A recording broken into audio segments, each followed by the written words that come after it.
नमस्कार दोस्तों, स्वागत है आपका आज के मुख्य समाचारों में। यहां पर आपको देखने को मिलेंगे आज की तमाम बड़ी खबरें मुख्य समाचार ब्रेकिंग न्यूज अपडेट्स के रूप में। चलिए दोस्तों, जान लेते हैं आज की पहली बड़ी खबर। बीजेपी देश को जाति, पंथ, धर्म के नाम पर बांट रही है, राहुल गांधी ने कहा। जी हां दोस्तों, कांग्रेस की भारत जोड़ो न्याय यात्रा के शनिवार को अरुणाचल प्रदेश में प्रवेश करने के तुरंत बाद राहुल गांधी ने भाजपा पर जाति, पंथ और धर्म के नाम पर देश को विभाजित करने का आरोप लगाया। दोईमुख के निवासियों के साथ बातचीत करते हुए कांग्रेस के पूर्व अध्यक्ष ने आरोप लगाया कि भाजपा लोगों को धर्म और भाषा के नाम पर आपस में लड़ने के लिए उकसाती है। उन्होंने दावा किया कि भाजपा कुछ उद्योगपतियों के हितों के लिए काम करती है, न कि उन लोगों के हितों के लिए जो बेहद परेशानियों का सामना कर रहे हैं।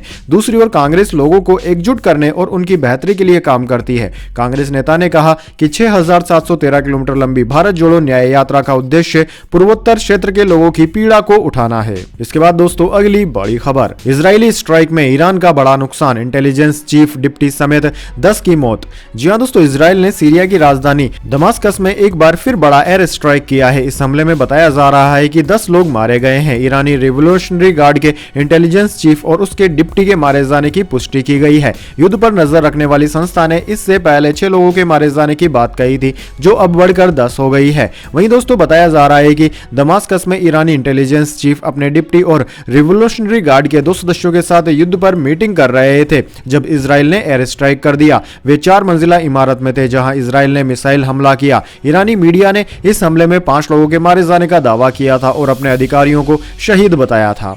इसके बाद दोस्तों, अगली बड़ी खबर। मोदी ने तमिलनाडु के रामेश्वरम में डुबकी लगाई, रामनाथ स्वामी मंदिर में पूजा की, रामायण पाठ में हिस्सा भी लिया, रंगनाथम स्वामी मंदिर में भी गए। जी हां दोस्तों, प्रधानमंत्री नरेंद्र मोदी शनिवार को तमिलनाडु दौरे पर रहे। यहां उन्होंने 2 मंदिरों में पूजा की। प्रधानमंत्री पहले तिरुचिरापल्ली के श्रीरंगम में श्री रंगनाथ स्वामी मंदिर गए। वहां उन्होंने अंदलनाथ के हाथी को गुड़ खिलाया और आशीर्वाद लिया। दोपहर में उन्होंने रामेश्वरम में रोड शो किया। इसके बाद प्रधानमंत्री ने रामेश्वरम के अग्नि तीर्थम पर डुबकी लगाई, फिर भगवान रामनाथ स्वामी मंदिर में पूजा की। यहां उन्होंने रामायण पाठ और भजन संध्या में हिस्सा लिया। इसके बाद दोस्तों, अगली बड़ी खबर। सरकार ने सेल के 2 बोर्ड मेंबर्स को किया सस्पेंड। नियमों के उल्लंघन के चलते 26 सीनियर ऑफिशियल्स को भी तत्काल प्रभाव से निलंबित किया।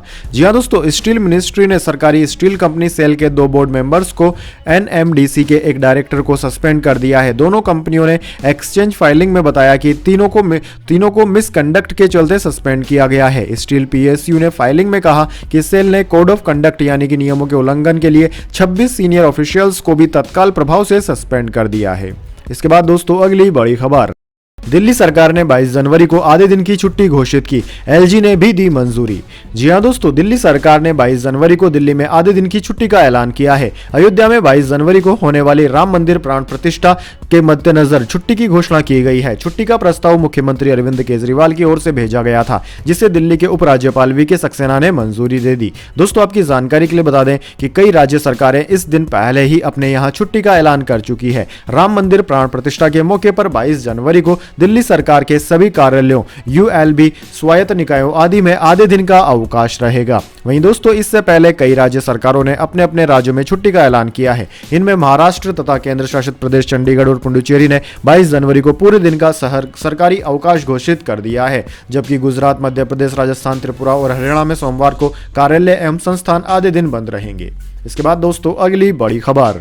ओवैसी बोले, मुसलमानों से सिस्टमेटिक तरीके से बाबरी मस्जिद छीनी गई, विवादित जगह पर रात में मूर्तियां रखी गई, वहां मस्जिद थी और रहेगी। जी हां दोस्तों, अयोध्या में श्री राम लल्ला के प्राण प्रतिष्ठा से 2 दिन पहले हैदराबाद के सांसद और एआईएमआईएम चीफ असुद्दीन ओवैसी का एक बयान सामने आया है। ओवैसी ने कर्नाटक के कलबुर्गी में मीडिया से बातचीत करते हुए कहा कि विवादित जगह पर रात के अंधेरे में मूर्तियां रखी गई थी, वहां मस्जिद थी, है और रहेगी। इसके बाद दोस्तों, अगली बड़ी खबर। टाटा ग्रुप के पास बनी रहेगी टाइटल स्पॉन्सरशिप। 2024 से 28 के लिए 2500 करोड़ रुपए की रिकॉर्ड वैल्यू में हुई डील। जी हां दोस्तों, board of control for cricket in India यानी कि बीसीसीआई ने शनिवार को टाटा ग्रुप को इंडियन प्रीमियर लीग यानी कि आईपीएल के टाइटल राइट्स दोबारा अवार्ड करने का ऐलान किया है। यानी कि 2024 से 28 के लिए अब टाइटल राइट्स टाटा ग्रुप के पास ही रहेंगे। ये राइट्स उसने 2500 करोड़ रुपए की रिकॉर्ड वैल्यू में हासिल किए हैं। ये राशि आईपीएल के इतिहास में अब तक की सबसे बड़ी स्पॉन्सरशिप राशि है। वहीं दोस्तों, बीसीसीआई के सचिव जय शाह ने कहा कि हमने टाटा ग्रुप के साथ आईपीएल के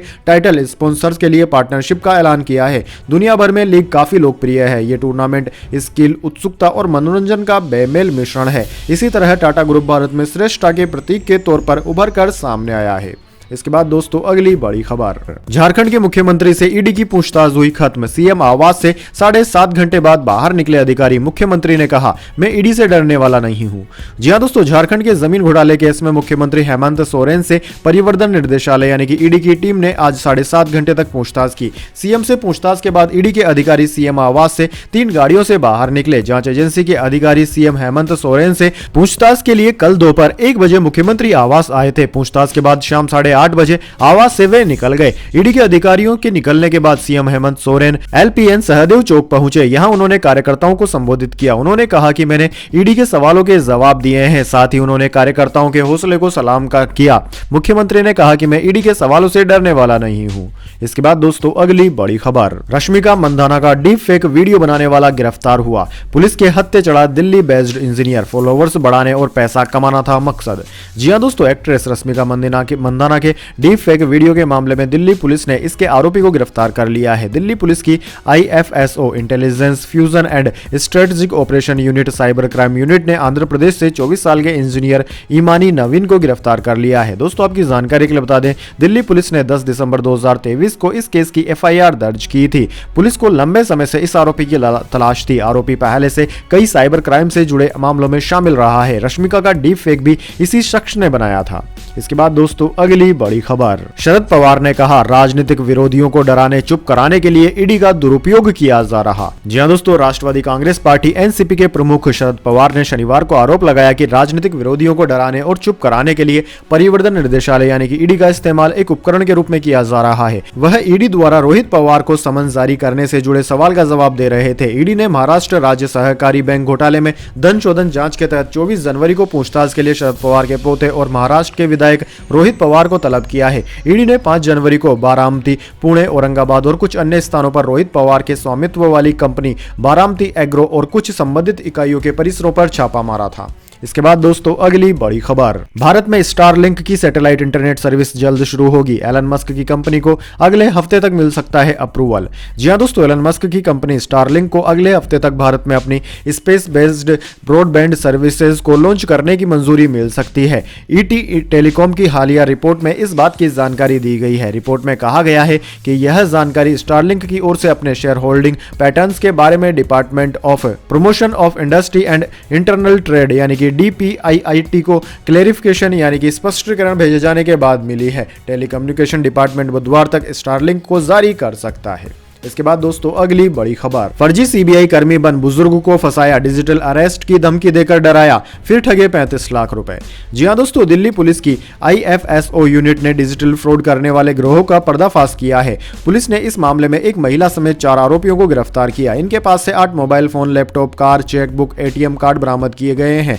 IFSO हेमंत तिवारी के मुताबिक आरोपियों ने पहले वॉइस कॉल के जरिए 65 वर्षीय महिला को कॉल किया। उसके बाद उसको बताया कि आपने एक ऑनलाइन पार्सल भेजा है जिसके अंदर कुछ पासपोर्ट, ड्रग्स और कपड़े मौजूद हैं। आरोपी ने कहा कि ड्रग्स और फर्जी पासपोर्ट में आपको जेल हो सकती है, आप अरेस्ट हो सकते हैं। इस बात से बुजुर्ग महिला घबरा गई। आरोपियों ने महिला के साथ लगभग 35 लाख का फ्रॉड किया।